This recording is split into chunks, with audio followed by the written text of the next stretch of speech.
இயேசுவில் அன்புக்குரியவர்களே, வெளிப்படையான பக்தி அல்ல, உண்மையான இரக்கம்.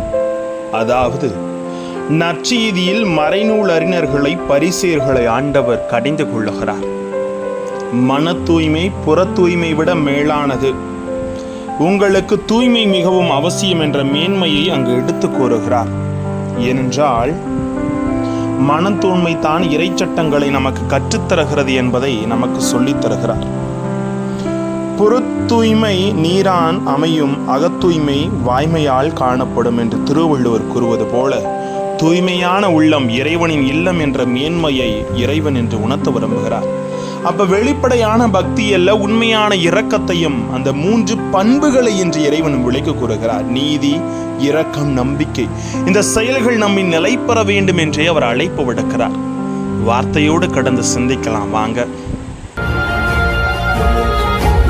பிரைஸ் அல்லாஹ். இயேசுவுக்கே புகழ், இயேசுவுக்கே நன்றி. இறைவனின் அருட்கரமும் அருளாசிரும் உங்களோடு உங்கள் குடும்பத்தோடு நிறைவாக தங்கிட உங்களை நான் வாழ்த்துகிறேன். அன்பில் இணையவர்களே, இறைவனின் பார்வையில் முக்கியம் பெற வேண்டிய நீதி, இரக்கம், நம்பிக்கை ஆகிய 3 செயல்கள் விட்டுவிட்டு மனிதர்களின் பார்வையில் அவசியம் பெற்ற ஒரு சில விஷயங்களை சமயத்தின் முதன்மையான காரியங்களாக கருதி மறைநூல் அறிஞர்கள், பரிசேயர்கள் போன்ற மூடர்களின் வரிசையில் நாமும் வந்துவிடக்கூடாது என்பதை நற்செய்தியில் நாம் உணர்ந்திடவே இறைவன் என்று அழைப்பு விடுக்கிறார். ஆம், மூடர்களாக இருந்து விடாதீர்கள், விழிப்பு கொள்ளுங்கள், தெளிவான சிந்தனையோடும் சீரிய பாதையிலே கடந்து செல்லுங்கள் என்று அவர் கற்றுத்தர விரும்புகிறார்.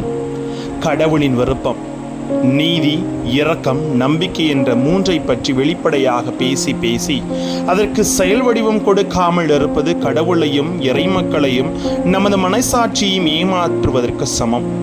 நீதி, இரக்கம், நம்பிக்கை என்ற உன்னதமானவற்றை தளராமல் கடைபிடித்து சாதாரண காரியம் அல்ல. இருப்பினும் அதை கடைபிடிப்ப முயற்சிப்பது நமது கடமை என்பதை இறைவன் சொல்லுகிறார். ஏன் இயேசு கிறிஸ்து இந்த 3 விஷயங்களை வலியுறுத்தி சொன்னார்? காரணம், இந்த 3மே அன்பை அடிப்படையாக கொண்டது.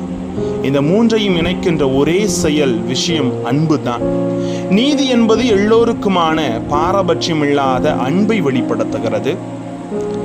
இரக்கம் என்பது மனித பலவீனத்தை ஏற்றுக்கொண்டு மனித குற்றங்களை மன்னித்து அன்பு செய்வதை வெளிப்படுத்துகிறது. நம்பிக்கை என்பது கடவுளிடம் மனிதர்கள் கொண்டிருக்கும் அன்பை வெளிப்படுத்துகிறது. ஆகவே 3மே அன்பு வயப்பட்டது. மதம் அல்ல, சமயம் என்பது அன்பின் இன்னொரு பிம்பமாக, மறு பரிமாணமாக இருக்க வேண்டும். இல்லையென்றால் அது சமயம் என்று கருதப்பட தகுதியற்றது. இதை உணர்ந்து கொண்டு நீங்களும் நானும் வாழ வேண்டும். என்றால் சகோதர சகோதரிகள், நான் உங்களிடம் வந்தது நோக்கம் வீணாகவில்லை என்று பவுலடியார் இன்றைய முதல் வாசகத்தில் தெளிவுரையாக தருகிறார். மனிதர் தரும் பெருமையை உங்களிடமிருந்து மற்றவரிடமிருந்து நாங்கள் குழந்தைகளை பேணி வளர்ப்பது போல் கனிவுடன் நடந்து கொண்டோம் என்பதை அவர் உணர்த்துகிறார்.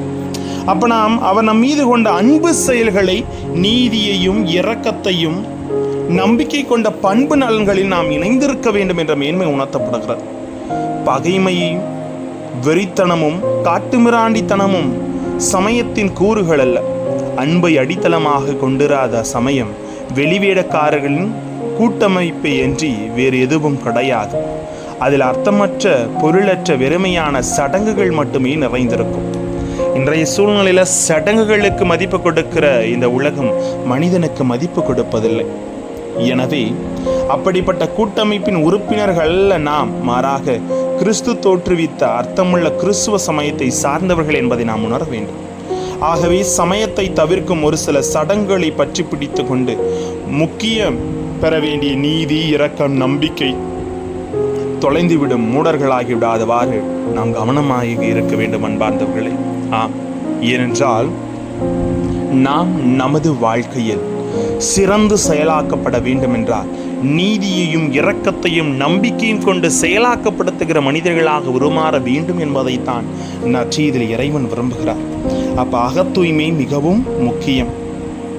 மன தூய்மை புற தூய்மையை விட மேலானது என்ற மேன்மை உணர்த்தப்படுவது போல தூய்மையான உள்ளம் இறைவனின் இல்லம் என்பதை அறிந்து செயல்படுவோமா? ஜெபிப்போம். அன்பு இறைவா, தூய்மையான உள்ளம் கொண்டு எங்கள் வாழ்க்கையை நாங்கள் கடந்து செல்ல எங்களோடு தங்கும் ஆண்டவரை பிரைஸ் தி லார்ட்.